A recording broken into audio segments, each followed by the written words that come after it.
Poznáte niekoho, kto sa nikdy celkom nezotavil z ťažkej životnej straty?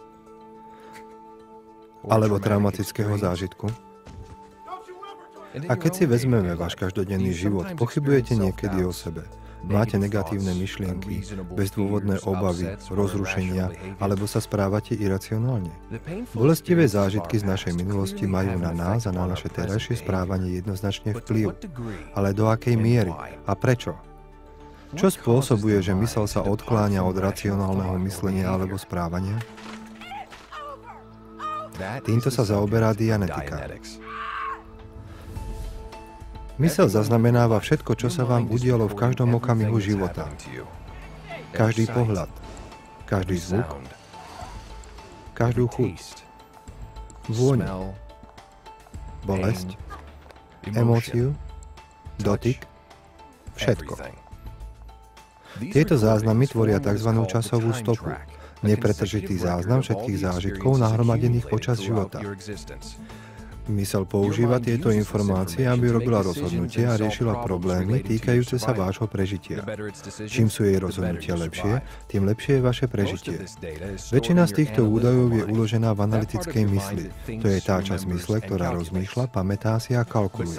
Ale niektoré vaše zážitky nie sú uložené v týchto analytických pamäťových bankách. Dianetika objavila, že všetky bolestivé zážitky sú uložené v časti mysle, ktorá doteraz nebola známa. Volá sa reaktívna myseľ. Reaktívna myseľ vám vracia tieto zážitky naspäť v iracionálnej snahe zabezpečiť, aby sa vám znovu nestala rovnaká bolestivá vec. Tu je jednoduchý a bežný príklad. Asi sa vám už niekedy stalo, že ste zjedli skazené jedlo a bolo vám z neho zle. Keď neskôr v živote vidíte, cítite alebo čo si len pomyslíte na dané jedlo, začne vám byť trochu nevoľno. Logicky viete, že čierny pohľad na jedlo alebo jeho vôňa či myšlienka naň predsa nemôže spôsobiť, že vám je fyzicky zle. Nezjedli ste to jedlo predsa znova. A napriek tomu cítite rovnako nepríjemný pocit ako predtým. Toto je vaša reaktívna myseľ v akcii. Vnúcuje vám rovnaké vnemy a pocity, aké zaznamenala pri onej skoršej udalosti a snaží sa vás tým chrániť pred tým, čo pokladá za nebezpečnú situáciu. Reaguje výhradne na princípe podnet-reakcia a pod úrovňou vášho vedomia. Bolestivé zážitky ukryté vo vašej reaktívnej mysli sú príčinou vášho strachu a obáv, neistoty, negatívnych myšlienok, neželaných emócií a iracionálneho správania. Tieto hlboko ukryté zážitky hromadíte počas celého svojho života. V skutočnosti sa tie najškodlivejšie z nich stali ešte pred vašim narodením. Ako by vyzeral váš život, keby všetká bolesť, ktorú ste zažili a zažívate, viac neovplyvňovala vaše schopnosti, emócie a správanie?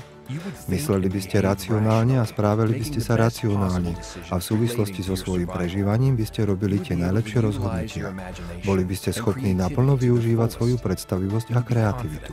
Boli by ste sebaistí, inteligentnejší, produktívnejší a šťastnejší. Boli by ste sami sebou. Slobodne by ste si vychutnávali život a plne využívali svoje schopnosti. Skrátka, vaša myseľ by bola čistá. Inými slovami, boli by ste clear. To je cieľ Dianetiky. Ľudia tento stav dosahujú každý deň a tiež to môžete dosiahnuť aj vy. Toto video je sprievodný materiál ku knihe Dianetika, moderná veda o duševnom zdraví. Video je rozdelené na samostatné časti, z ktorých každá zvyšuje vaše porozumenie. Dozviete sa, ako a kde sa ukladajú vaše negatívne zážitky a aký presne majú na vás vplyv bez toho, aby ste o tom vedeli.